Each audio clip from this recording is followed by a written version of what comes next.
Hello, I'm Emma from Gloucestershire Wildlife Trust, and in this video today I'm going to be talking about Himalayan balsam, which is this plant here and is also all around me. I'll be talking about how it's a problem for our native flora and fauna, and also suggesting ways that the general public can help prevent the spread of this plant through our countryside. This plant came across to the UK in 1839 when the Victorians brought it over from the Himalayan mountains as an ornamental garden plant. It's known as a non-native because it didn't arrive here naturally, and crucially it's also known as an invasive species, which means that it poses a threat to our local plants and wildlife.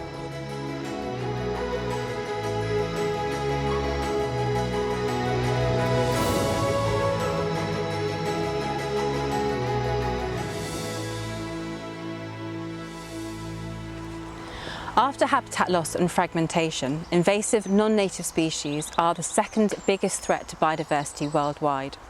The economic consequences of invasive non-native species can be enormous, and in England are estimated to cost 1.3 billion per year. Himalayan balsam is a tall growing annual, growing between 2 to 3 metres or 6 to 10 feet in height. Between June to October it produces clusters of purplish pink, helmet-shaped flowers. It can be found across Britain but favours semi-shaded habitats, most commonly found along riverbanks but also wasteland and damp areas such as lakes, ponds, rivers and streams. Each plant can produce up to 800 seeds. These disperse widely as the ripe seed pods shoot their seeds up to 7 metres or 22 feet away. The explosive nature of its seed release means it can spread upstream too.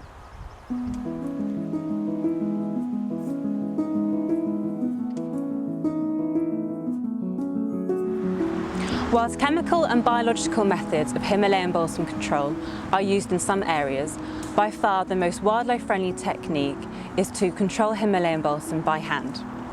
As you can see behind me, we have a group of volunteers hard at work. The way that we control Himalayan balsam is to pull the stem so the roots are out of the ground, and then we snap the stem. And it's very important that we make sure that the stem is snapped beneath the lowest node. This is because if it's left intact, then the plant can regrow if it has enough moisture getting to the roots. We are extremely grateful to the landowners that allow us onto their land, and also to the volunteers who are very dedicated to removing Himalayan balsam control and helping to support our native flora and fauna.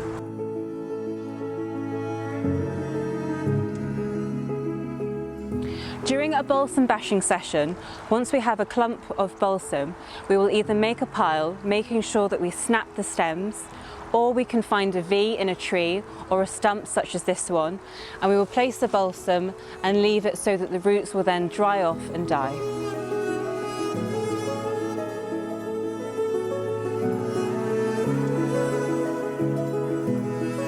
As you can see here, one of the key problems with Himalayan balsam is that unlike our native plants that have deep penetrating roots, the Himalayan balsam is particularly shallow rooted, and you can see how easily I've just pulled this balsam from the bank. And one of the key problems that this leads to is bank erosion and also excess silts in the rivers and streams where it grows. And this is a key problem for waterfowl, for otters and also for fish. Himalayan balsam has high sugar nectar, which tempts bees and other pollinators away from native plants. So these are less likely to be pollinated and set less seed.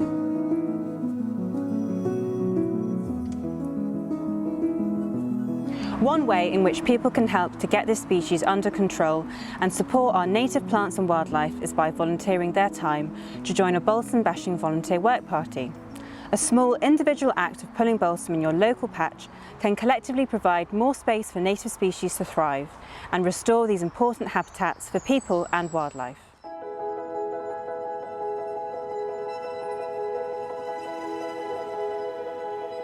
The aim for other areas in Gloucestershire is to create an ongoing and coordinated programme of control at a catchment scale over the next few years.